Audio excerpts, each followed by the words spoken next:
Technically, you're supposed to open. Oh, I didn't know that we were recording. It didn't say anything on No, my I end. know. No, I know. I just Howdy, everyone. It is I, Brandon Wynn, and welcome to Bastards and Basilisks. This is my buddy Kalvin. I haven't done this forever on this channel, so I apologize. I was Uh, expecting you to be like, "Welcome to D&D and me." Like I was really I struggling. was. If it makes you feel any better, it requires a lot of effort for me to not like differentiate when recording for this channel versus my other channel because I have the same like, "Hello, welcome back to another episode of," and then it's whether it's Calvin Calv's Gaming or Bastions and Basilisks. So it's Yeah, because I have a pretty cut and paste, like with a little alterations per video, but it's like D&D and me. I still say critical failure on occasion, and it's like, what the fuck am I doing? So it's pretty bad.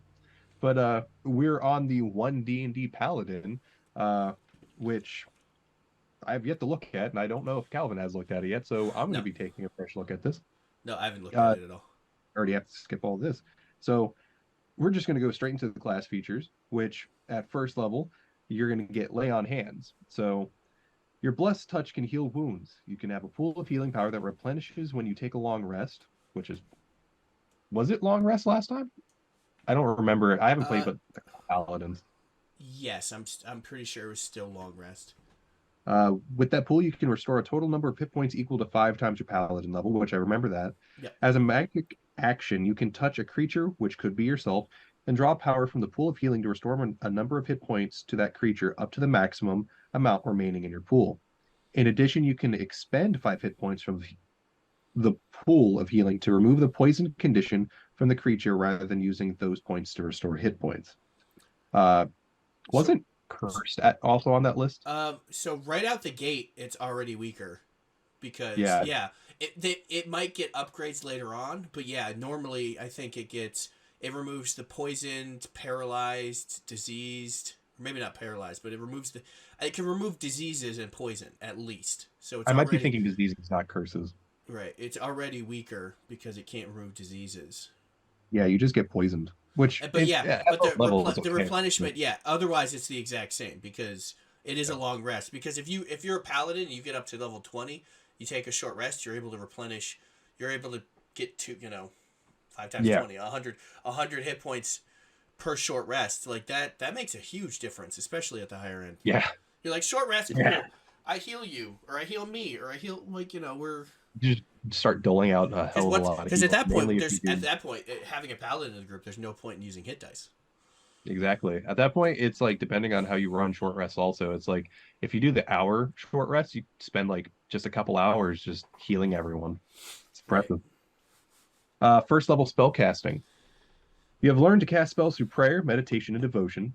See the player's handbook, blah, blah, blah. For the rules on spell casting, prepared spells. You have the following spells prepared: Heroism, which for some reason is not underlined, Resistance, Spare the Dying, and Thunderous Smite.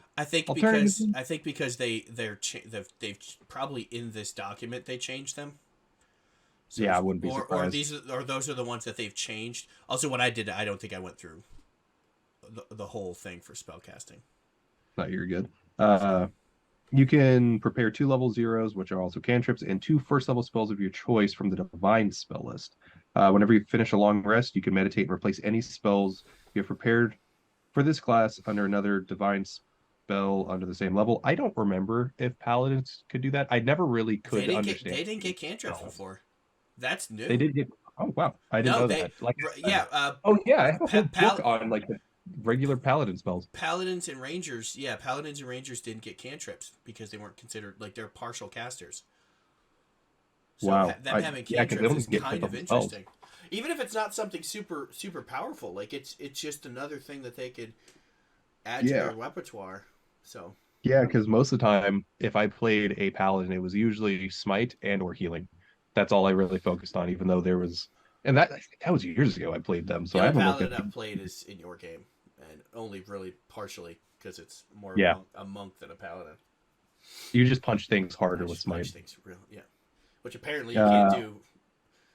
You couldn't do you can't do in current D&D, I guess, because even though That makes no sense. Fists count as melee weapon attacks. They don't count as melee weapons for I don't know. I don't count that, and I know. that's I don't care. I'm like, it's a freaking weapon, especially as a monk. yeah. That's the you're you have registered those hands on the lethal weapons Dude, it's rating. true. It's true. They are registered. I have to register them when I came into the city. Cost you 1 copper. Your Exactly. spellcasting ability is still charisma, and your focus is a holy symbol, which I don't think I ever emphasized that whenever it came to paladins. I just kind of think they're going more back to the religious route of things with the Yeah, well, paladin. yeah, because they're going back to the because they're splitting it so it's divine, arcane, and primal.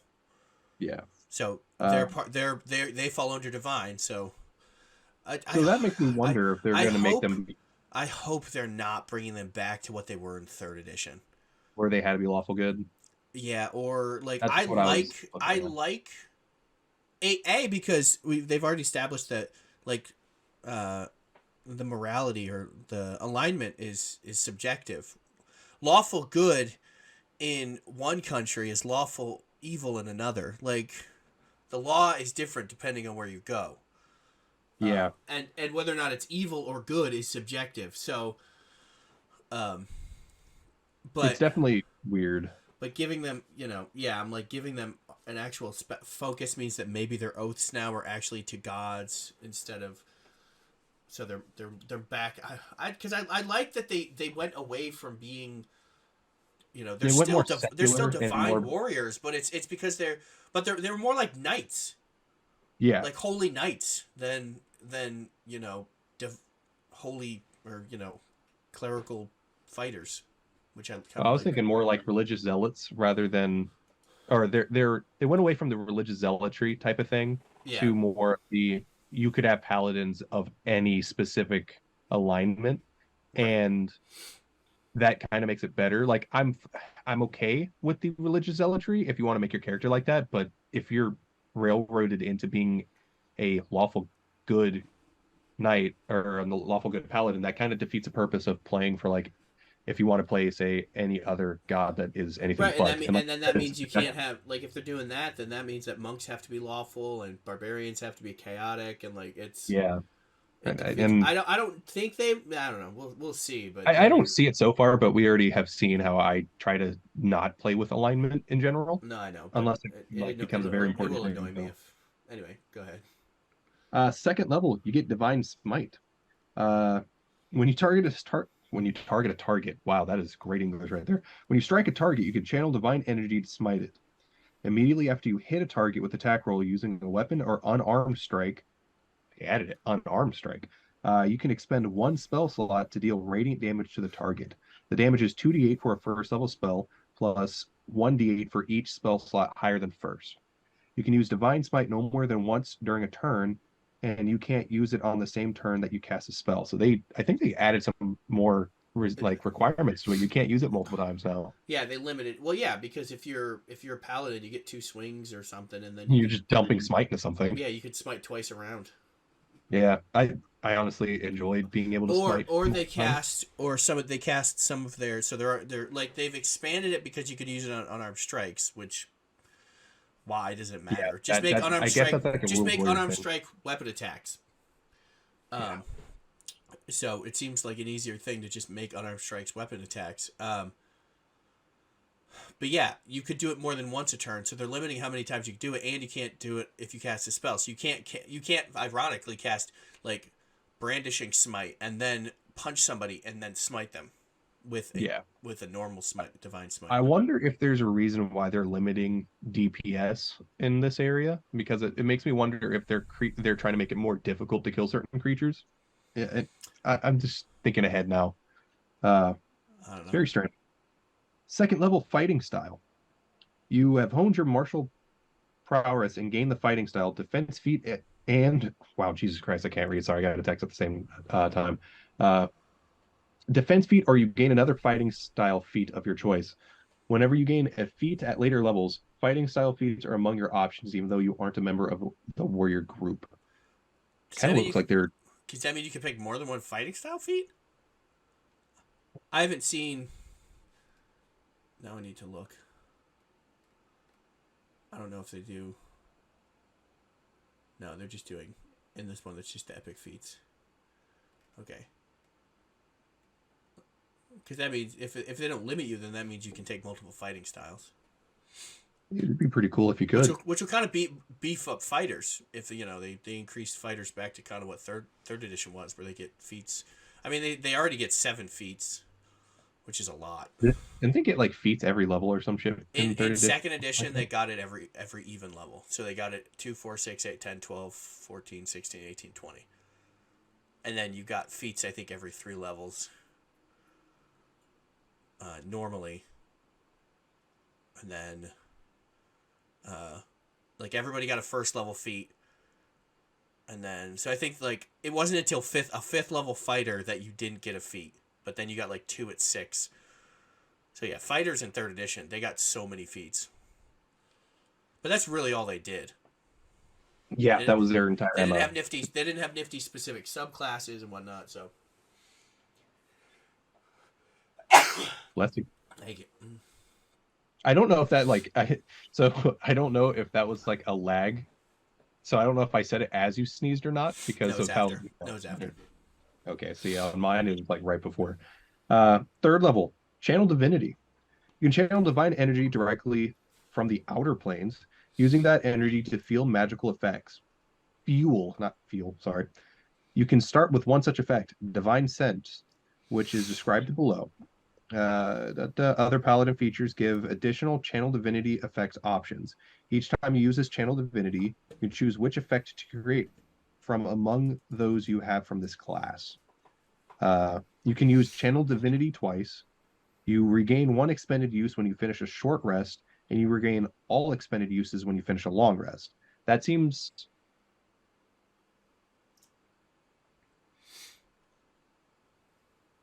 So... I think before they could use it like the per proficiency modifier or per short rest or something. I don't remember. I thought it was per short rest or at least long rest, but it's definitely everything is per long rest. Yeah. So my question is like, is this limiting it? Because maybe I'm just like confused by this. But they did shunt it into the divine caster class category, so it is a channel divinity now. Yeah. It's not just an ability they get, it's a channel divinity ability. Yeah. Maybe I'm just misunderstanding, but it seems like before it was just a class feature. It's just a thing they could do. Now it specifically counts as a channel divinity. Maybe because if you play a paladin cleric combo, then you can't use multiple I don't know. I think it's silly. Anyway, get to what Divine Sense actually does. Yeah, sorry. Divine Sense, as a bonus action, you can open your awareness to detect celestials, if I can find myself again, detect celestials, fiends, and undead, which are all the same from their older stuff, for the next 10 minutes or until you have the incapacitated condition. You know the location of any of the creatures of those types within 60 feet of yourself, and you know its creature type. Within the same radius, you can detect the presence of any place or object that has been consecrated or desecrated, as with the Hollow spell, which that part's pretty much the same, if I'm correct. Yeah. I think even the time might be more, but I think it might have been. I think it was 10 minutes. I thought it was 1 minute before. It's been 10 minutes. I ironically, or coincidentally, I should say, I've remembered the 10 minutes because it's such an arbitrary number to me. It's like everything's under an hour, instantaneous, a minute. It's like, why is this 10 minutes to me? It's just very weird. Well, I think because for 1 minute, it's not really worth it as a feature. Yeah, but because that means you can use it like weird. Because usually 1 minute abilities are specific to combat. Yeah, and longer than like hours or an hour or longer is usually to like certain spell buffs, like the armor or armor of Agathis or it's like I know what you mean, stuff like that. Like it's just weird because like that to me seems like it would just, instead of 10 minutes I'd make it an hour, just because it doesn't inherently buff you in any way, but like you said, like I can see why it's 10 minutes now. It's just arbitrary to me to have such a weird number. At third level you get your Paladin subclass. At fourth level you get a feat which you could do an ASI or a feat for which you qualify. Fifth level, you get extra attack, which for me, I for the longest time up until like a couple years ago, I always thought it was extra action for some reason. But no, Oh, it's extra attack. oh, Uh, that would be nasty. that's That what I do in that in my campaign. I usually do that extra action, but that would I make. learned Well, there are certain things that count as attacks. So grappling or shoving, you can use as part of the. So if you have two attacks, I could swing my sword at you as one of my as the attack action. So I use the attack action, and then I have two attacks. I can swing my sword at you as the first one, and then shove you as the second one, and that technically still counts, because like grappling and shoving are attacks, but like you can't use extra attack, swing at somebody, and then cast like an attack spell, because yeah, that's a spell action. So yeah. No, I get you. Something new to me. Fifth level, you get a faithful steed. You can easily call in the aid of an otherworldly steed. You can always have the find steed spell prepared, and it doesn't count towards a number of spells you can prepare. When you cast a spell, its casting time is an action. You can also cast a spell once without expending a spell slot. You regain the ability to do so when you finish a long rest. I, I've never seen this before, and it wasn't this like an earlier editions thing because I've never seen this. yeah, no, this isn't. I don't know if they actually. I don't remember. I didn't play I've, Paladins in third edition. I've yeah, I've heard a lot of people talk about how like the steed thing was like important because then you could like utilize the ground combat stuff with mounted combat a little bit more because it's not really that I'm okay with important. this because it removes it from it makes it so that the paladin doesn't have to choose that spell. They have it. Like if their mounts are such a big deal as part of them being holy knights, then it makes sense for them to have just an innate ability that allows them to summon their faithful steed. So I'm okay with it. I don't think I think this is an upgrade from normal paladins because it's like boom, here's the spell once per day, Yeah, essentially. and it doesn't count towards the spells you have to Right. or that you can count, so that's really cool. At sixth level, you get a subclass feature, which is I mean, pretty on par. Uh, Seventh level, Aura of Protection. The, You the, radiate a protective, invisible aura that extends 10 feet from you in every direction, but it doesn't extend through total cover. You and your allies in the aura gain a bonus to saving throws equal to the charisma modifier, minimum bonus of +1. If another paladin is present, a creature can benefit only from one aura of protection at a time. The creature chooses which one of the each one when entering the aura. Sorry, like dyslexia is really fucking with me, and on top of getting texts. so that's they added a level to it because it was sixth level. Now it's seventh level, Yeah, I think the finding which I the don't steep. like. I liked it being because I guess that means that probably their subclass feature they get their aura subclass feature at 6. So I guess they switched it. So they probably get their subclass aura at 6 and then their normal aura at 7 because it was the other way around. Currently paladins get their aura protection at 6 and then at level 7. So this is probably their way of making it so that I think the intent is for every class to have the same um, you know, subclass 3, then 6, then 10, then 14, or something like that, whatever it is. I think because currently You were it's right. it's a bucket of chicken. Like it's some have drumsticks, some have like breasts, some have thigh. Like it's I mean warlocks get it at 1, clerics get it at 1, wizards get it at 2. Like some classes don't get it until some don't get it until 3. So you can dip a level in warlock, and so at least now you have to at least commit 3 levels to warlock or 3 levels to cleric or druid. Yeah. Although I think druid could do that before. It was a 3rd level, but yeah. All I right. love that. I love aura protection. It's yeah, I it's really useful. assume the radius goes up at some point because that's the big thing of it is it goes up to it increases the radius, but maybe that's a later feature. But I mean because this is what makes that this and that's why my Gestalt monk is going to be disgusting at 6 and then give you more disgusting at 14 Because at level 6, I get the Aura Protection. I have a really high Charisma, so all of my saving throws are going up by 5, including my Charisma saving throw. And then at 14, I get proficiency in all saving throws. So, like, spells... And at level 7, because I chose Order of the Ancients, I have advantage against spell saves. So, at 14, I could probably solo the main bad guy of the game. Just throwing that out there. As long... If they're a Lich, I can... At 14, as long as they're a Lich, I can solo them. Assuming he doesn't use, like, power word kill. Because I think I'm... Although I should have more than 100 hit points at that point. But yeah, no, I love Aura Protection. They just switched the levels. That's it. I think so. I'm okay with it because they like you said they probably it's Aura at 6, subclass Aura at 6, Aura Protection at 7. So they just switched it. Is my assumption. So it's one of their strongest features in my opinion.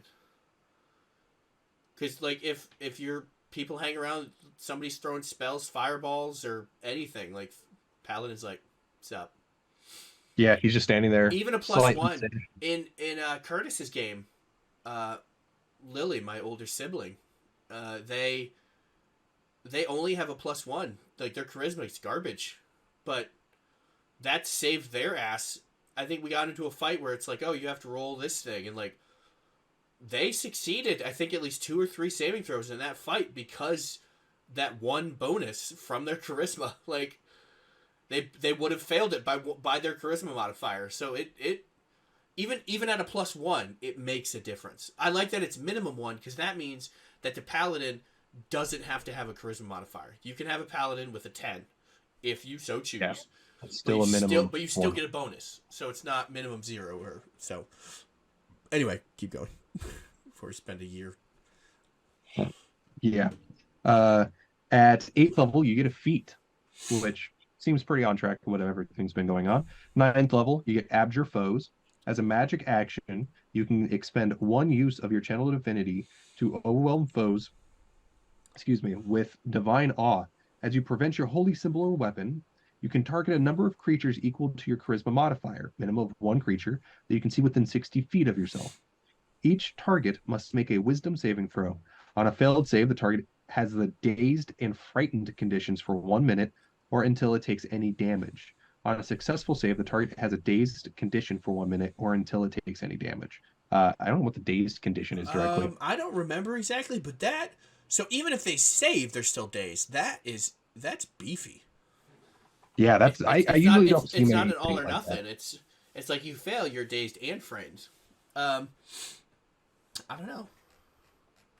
Now I'm wondering if dazed is on this one, or... Like I said, like they have certain stuff underlined, and dazed condition. You can move or take 1 action on your turn, not both, but you also can't take a bonus action or a reaction. And the frightened, they have to run away. So on their turn, I mean, it kind of limits the run away from me. I'm very scary, because essentially,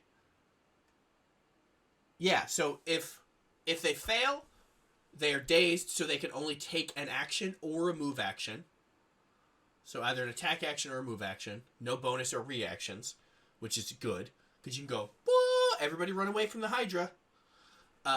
Because Hydras can get as many reactions as they have heads. Or if they fail to save, they're dazed and frightened.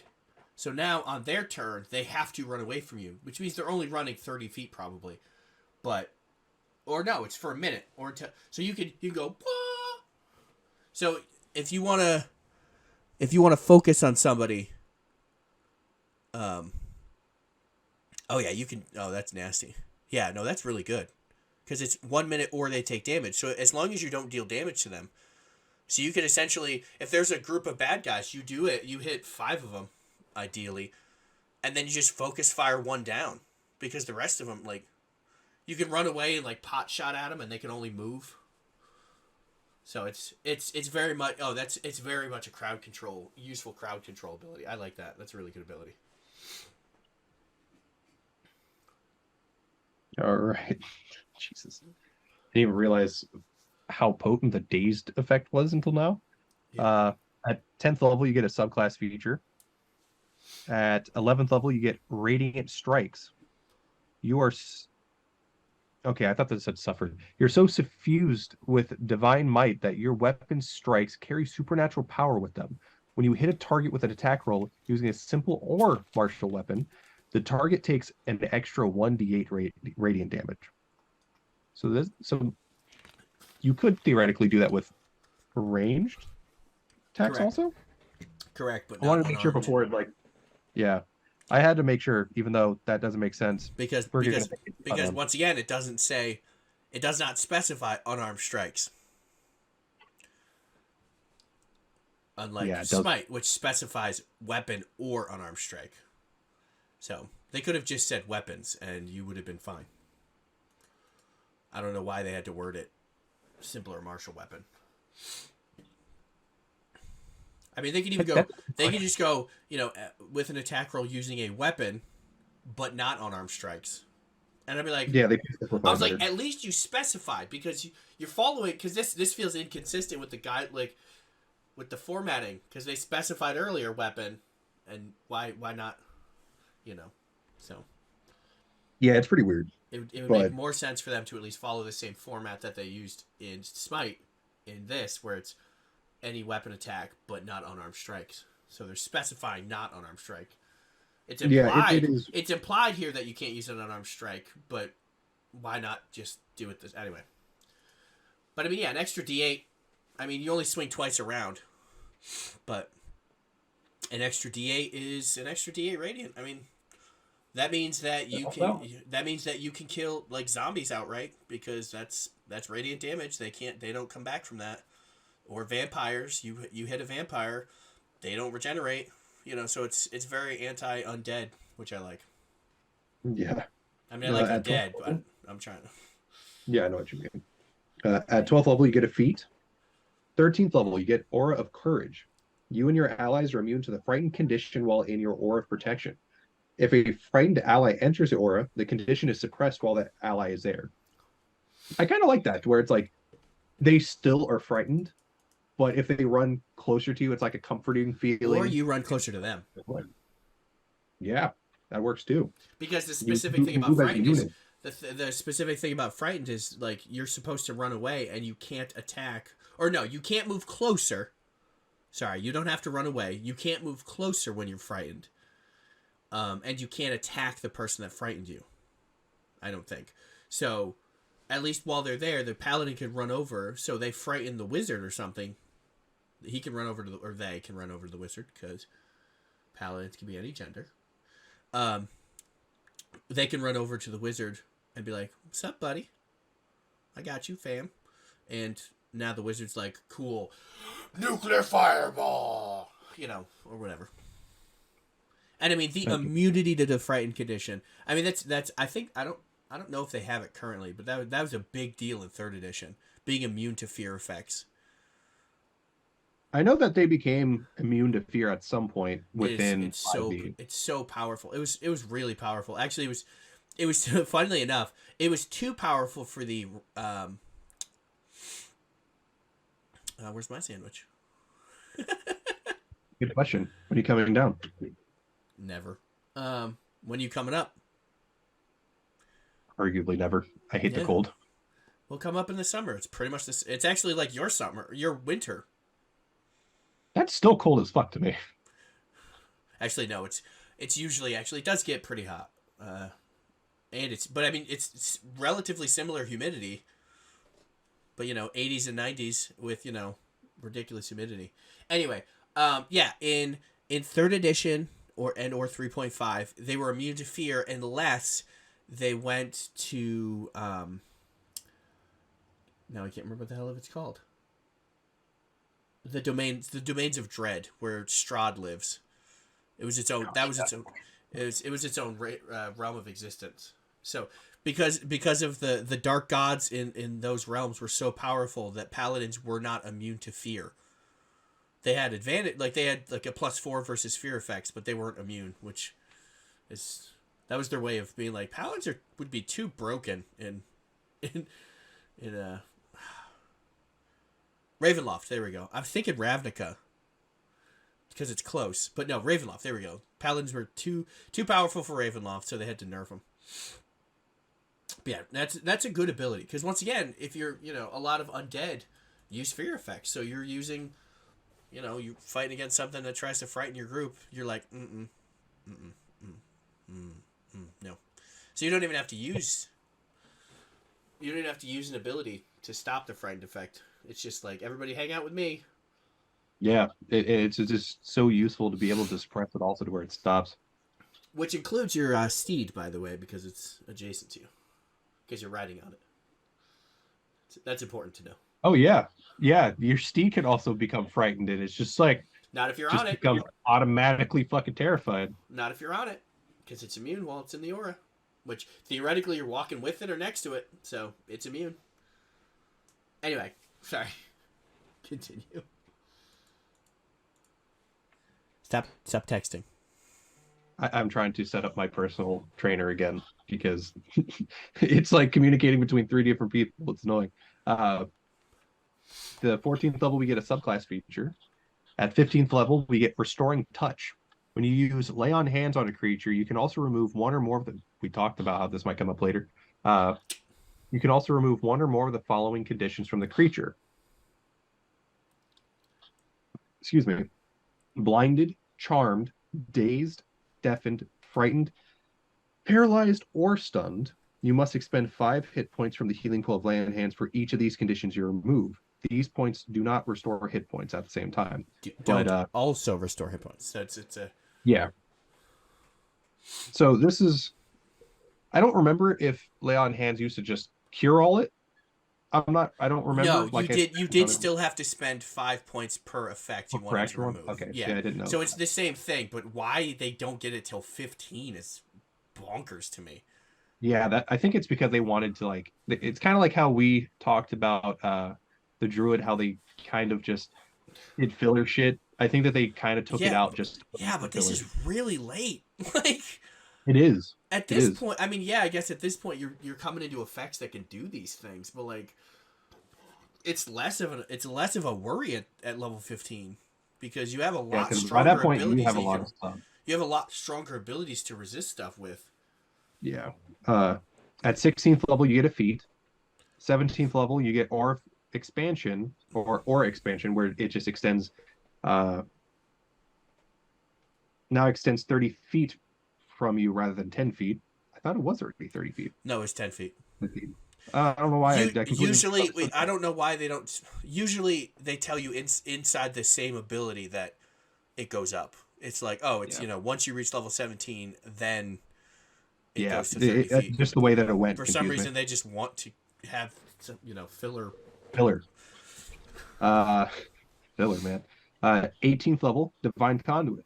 Whenever you roll initiative, you can regain 1 use of your channel divinity, which I think that's kind of cool. Like, kind of late to get something that kind of cheesy, but I think it's kind of cool. Not at that level, but still. At 19th level, you get another feat. And at 20th level, you get an epic boon, which you gain the following benefits. You get an ASI. You get it's a normal ASI. No, it's not. It's Oh, you get to raise it above 20, but not above 30. Yeah. I completely skipped over that. It's an epic ability score increase. Yeah. I didn't even I kind of like skipped over that so I could actually read the boon part of it. You gain the epic boon of True Sight or another epic boon feat of your choice. I think True Sight's pretty hardcore regardless. And then you get this is the Paladin subclass, which I need to zoom out to read what it says. Is there only the one? Yeah, there's only Oath of Devotion. Holy shit, that's a lot of shit. Oh, that spells do. Can we go back? There it is. Oath of Devotion. You get spells at 3rd level, which what is free cast? You cast one of your prepared spells from this feature without expending a spell slot. You must finish a long rest before you use these benefits. I like that. Yeah, that's pretty cool. Prepared spells. You have certain spells ready. That's basically like the regular shit, isn't it? Yeah, this just adds. Yeah, these don't. These don't. Oh, and they follow the rules. Oh, yeah. Okay. It's like the normal spells that you get based off of Oh, your okay, so subclass. it's They so don't count okay, towards so it shit. is. They've made it like because I don't think they work this way normally, but this is like clerics. So it's they're domain spells essentially, because Yeah. clerics always have their domain spells prepped. The Paladins had something similar, if I'm correct, but it wasn't nearly as much. I don't think they always had them prepped though. I think you had they gave you choices like warlock like Yeah, for your like these are some spells you can also learn, but they're yeah, not always prepared. So having these always prepared, and the fact that you can cast one of them as a freebie yeah. It's is actually pretty impressive. pretty. At pretty third level for the Oath of Devotion, you gain protection from evil and good hold and on, hold shield on, of hold faith. on. So them specifying this that these don't count against the number of spells you can prepare means that you can't use your free slot like you can't use these to smite divine smite. These are separate from your divine smite pool essentially. At least especially with free casting. But you can't I don't know. It's not quite this because I mean they use a spell slot but it's one of those like I think it's specified differently. Sorry. Go ahead. Very good. At fifth level, you gain Aid and Zone of Truth. Ninth level, you gain Aura of Vitality and Blinding Smite. Yeah, that says Blinding. 13th level, you gain Guardian of Faith and Staggering Smite. And 17th level, you gain Commune and Flame Strike. Third level, you gain Sacred Weapon. As a bonus action, you can spend one use of your channel divinity to imbue one simple or martial weapon that you are holding with positive energy. For 1 minute, you add your charisma modifier to attack rolls to make that attack rolls you make with that weapon, minimum bonus of +1. And each time you hit with it, you cause it to deal its normal damage type or radiant damage. The weapon also emits bright light in a 20-foot radius and dim light 20 feet beyond that. You can end this effect as a bonus action. This effect also ends if you aren't holding or carrying the weapon, or if you have an incapacitated condition. Kind of like a mini version of Rite of the Radiance, I think it is in the Blood Hunters. Kind of like that, with the bright light stuff and being able to deal radiant damage. Right. But Yeah. it, No. It's. I like it because it's attack rolls and then I don't yeah, like that you don't get the bonus to damage, but I like that essentially you're hitting, so it means yeah, that you activate it and then, I mean especially once you hit fifth level and then you're swinging twice around. So yeah. It's you not bad, and this mainly for this this level. this means that you want and once again minimum bonus of 1. So even if you're a non-charismatic paladin, you're still getting at least a +1, and you can do normal or radiant damage. So at level 3, and theoretically you have Sacred Flame as a cantrip, like you can kick the crap out of some undead essentially at early levels, because the rate where you do automatic radiant damage isn't until 11. So this allows you expend a resource to be able to do radiant damage from 3 to 11, and then you can do radiant from there on. But Yeah, this like kind of for this subclass gets you there a little bit earlier. mm-hmm. At sixth level, you get Smite of Protection. Your Divine Smite now radiates protective energy that allows you and your allies to stay in the fight. Whenever you use your Divine Smite, choose yourself or an ally within 30 feet of yourself. The chosen creature gains temporary hit points equal to 1d8 plus the level of the spell slot used for the Divine Smite. So at least 1d8 plus like 1 at the low end. I don't like that. It's okay. Like it I definitely don't like that it's 1 or an I ally. think it should go up. And it's only and it's once again it's underwhelming because yeah at at level 6 you probably have do they tell you? Hold on, they tell you. At 6 you have a second level spell slot, so you can give somebody 1d8 plus 2 temporary hit points. One person. That's it. If it was like up to your charisma modifier, minimum 1, okay. Or, or healing. I would rather it be healing. Just you heal somebody. A D8 plus your like, because that's more useful to me. Because what if they already have temporary hit points? Yeah, Then it's true. Don't those take over they don't stack. I don't even think it's a you take the higher of the two. It's you can't gain temporary hit points until you no longer have temporary hit points. Maybe. Or maybe you take the higher. I don't remember, but like they don't stack either way. So it's I don't like it. I don't think it's a bad ability, but I think it could be way better. Just allies, you know. Especially because once again, you're not getting your next aura apparently until 10. So like, and you don't get your aura protection until 7 now. So like they're kind of replacing what is it, a decent ability at 6 with kind of a meh ability. Yeah, but to be fair, they also and that's assuming it's not like, I mean, you could even look at some of the Paladin spells. Like, what is there one that gives? You know, is there a second level Paladin spell that gives temporary hit points? And how much does it give you?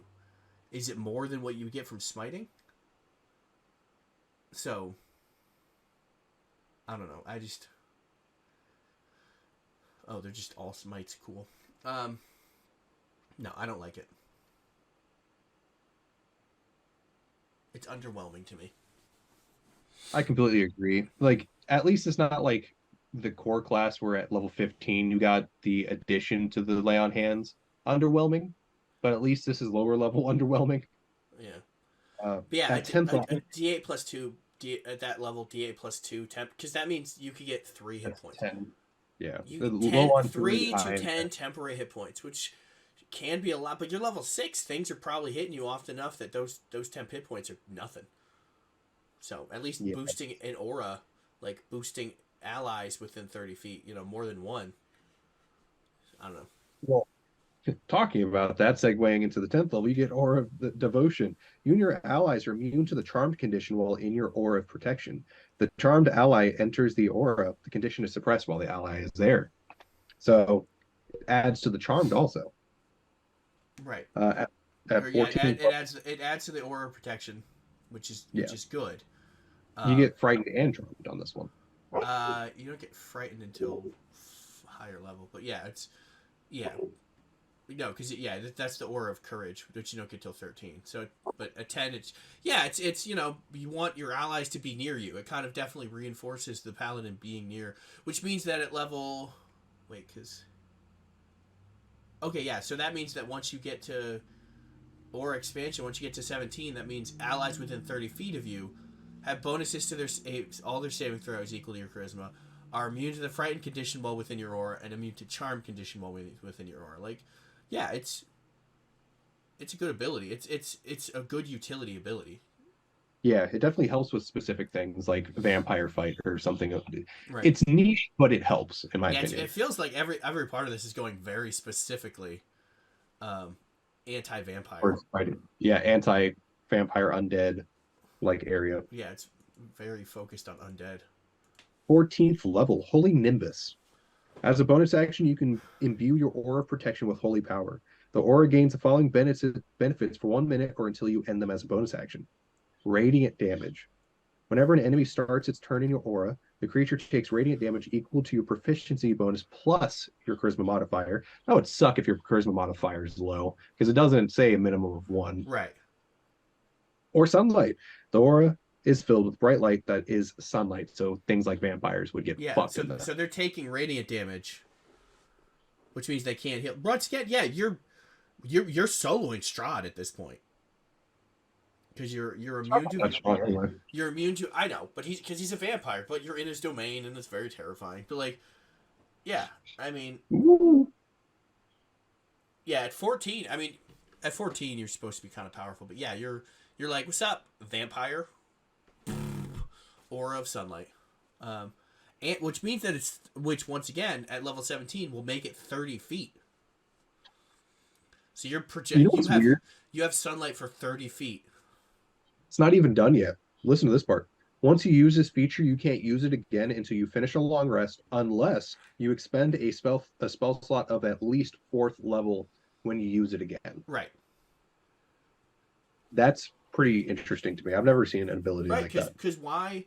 Because you could sack it. You could sack a spell slot, the 4th level spell slot, to do an extra. I think it's what 5d. It's 68. Because what smite is 2d8 and then Oh no, so you're doing 5d8 radiant damage on a smite once per turn, or doing effectively a guaranteed, you know, whatever your charisma plus your proficiency at that point. 14 is I think that's a 5. +5. 5. Theoretically, you're doing 10 radiant damage every round while something, and this with the sunlight once again, because we're anti-vampire. Like, I think if they're in sunlight, then they can't use their turn to bats or turn to mist or whatever, so they're stuck there. So you just grapple a vampire and just cuddle him to death, essentially. Hey, buddy. Let me love you. Let me love you. Yeah, and then you could just keep doing it, and you just hug a vampire to death. You're like everything else is pretty much spells and shit. You're like you're like what's his name in the end of, I think it's season 1 of Overlord. You're Ainz. Have you seen Overlord? Ainz Gone. Yeah, when he's in the Momokun, that's originally, and then because he fights like the girl that like killed like this adventuring party that he was traveling with that he really liked, and which ties into like season 4 stuff, which blew my mind. But like, yeah, they kills, spoilers, sorry, but like kills, and then essentially she's like, I've got you, blah blah blah blah blah, and he's like, yeah, you sure got me. And then he what he does is like he just crushes her, like he bear hugs her to death. And so like that's which was a brutal and glorious way for somebody to die, because he's like, no, like, you're fighting and there's literally nothing you can do to escape your death. You could, like, if he had gone, like, he gave more respect to what's his name at the end of season 3. Oh, the fighter, where he just like deleted him pretty much, by just going instant death. Like, yeah. It's like, I respect you too much to draw this out. Instant death. You die. It's like yeah, because he had those fucking monsters fucking crushing the battlefield. It's like from Rick and Morty. It's like I don't know what season 3 or 4 where it's like, don't touch me, son. If you touch me, you're dead. Like, and there is no afterlife. It's like, and then the guy touches him, he just drops dead. It's like, what was that? A death? Yeah, because that was in the White House, right? Right. It's like instant death. It's like, what the hell is that? It's a deterrent. You killed him. Yeah, death's pretty good deterrent. Like, yeah, I remember that. So it's kind of the same thing. Like, he's, anyway, but yeah, they kind of, I just want to see it'd be better if it was like a halfling. I just want to see a halfling paladin just grappling like on a vampire's leg, and the vampire's like, so like melting, this is stupid, disrespectful. Because the big thing is, once again, I'm not 100% sure, because if they can't turn to mist, then when they die, they can't go back to their grave. They can't respawn, and they don't resurrect. They don't come back. So they're like dead. That is the worst version of spawn camping that people can think of. I just love the idea. What is it? Corpse watching, whatever the fuck they call it now. I love the idea of a halfling paladin snuggling a vampire to death. It's like S&D, but you don't get to respawn when the next round comes up. I love you. Just have a low intelligence halfling that pretty much just hugs everything to death. That's undead. It's like of Mice and Men. Jesus. I call him George. But yeah, that seems like all of it, other than spells and explaining some of the epic boons. Yeah, that's it for Paladin. Yeah, that's it for the Paladin. I mean, well, like Epic Boon of True Sight, which you get at 20th. Yeah, 20th level priest group, which is cool because it gives you the ability score increase your intelligence, wisdom, or charisma by 1 to a maximum of 30. So that's nice, and it gives you True Sight within. You have True Sight within a range of 60 feet. That's pretty large. Yeah. Usually, like, it's like 10 feet or something like that. Even like with the pseudo dragon, it's like 10 feet. Or fairy dragon, one of the two. I don't remember. I think it's pseudo dragon. I'm looking at some of the other feats. Okay, I'm gonna go over the feats now. Epic Boon of Fate, 20th level, major priest group. Increased intelligence, wisdom, or charisma by 1, max 30. Improved Fate. When another creature within 60 feet of you fails the D20 test, you can roll 2d4 and apply the total rolled as a bonus or penalty to the D20 roll. Why would you that the wording is dumb. Because why would, if they've already failed the test, why would you penalize them? Like, are you just trying to make them fail harder? You can use this benefit no more than once per turn. You have 8 uses of this benefit, and whenever you finish a long rest, you regain 2d4 expended uses. Okay, so you don't get it all back. Epic Boon of Spell Recall, 20th level Major Priest Group. Ability to score Wisdom, Charisma, Intelligence by 1, max 30. Free casting. Whenever you cast a spell with a spell slot of 1st, 2nd, 3rd, or 4th level, roll a d4. If the number you roll equals the slot's level, the slot isn't extended. Which is nasty.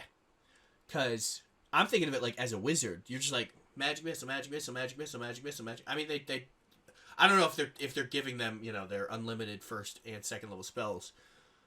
You know, their specialized spells where they get 1 1st level spell and 1 2nd level spell to infinitely cast. But the idea but whenever you cast a spell with a spell slot, see now that specifies. So, but this means that if you're a paladin, you take this, you cast one of your spells, you cast a 1st level spell, you get it back automatically. So you're not wasting a 1st level slot, when you could be smiting essentially, type of thing. Or cleric, you could just cast Cure Wounds at 1st level as a 1st level slot, automatically succeed, and it doesn't use a spell slot. So you're like, boom, you are healed. So I mean, yeah, you can get adventurous and be like, you know, 3rd level and cast like Flame Strike as a cleric and be like, Flame Strike, cool, didn't waste a spell slot, ha cha cha cha. But I'd rather go for the safety of the 1st level slot never being expended. Yeah, those are some good feats. But once again, those are epic feats. So that's, you're level 20 and like it's giving you stuff to do. Definitely doing more than the other, like the normal 5th edition stuff. We're at 20, you pretty much cap out. Yeah, and the boons are kind of underwhelming. And I like how, because these increase your stats. You just get an ASI at 20th level. You get you get half an ASI. Well, the ASI are feats now, like I said. So you get like half an ASI and some other ability. So this is like normal feats. Where you get, but you get a stat. Like these are specific to, and I mean, they're specific to Major Priest Group. So, you know, you can't be a fighter and gain these. But I'm sure the fighters probably, or the expertise groups probably have better ones for them, but it gives you stats. So, and they're unlimited because they're boons essentially. So like they're benefits that a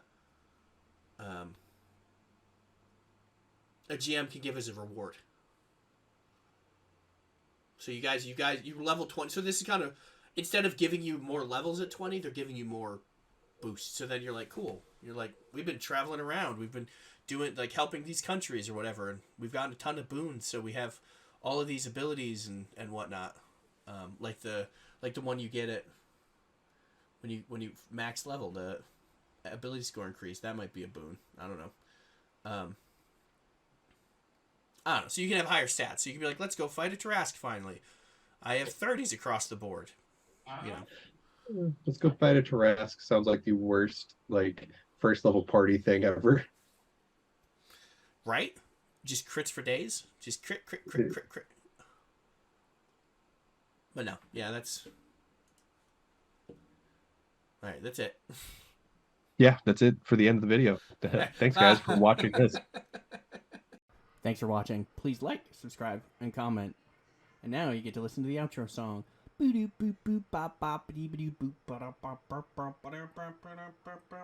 that's the outro song. Yeah!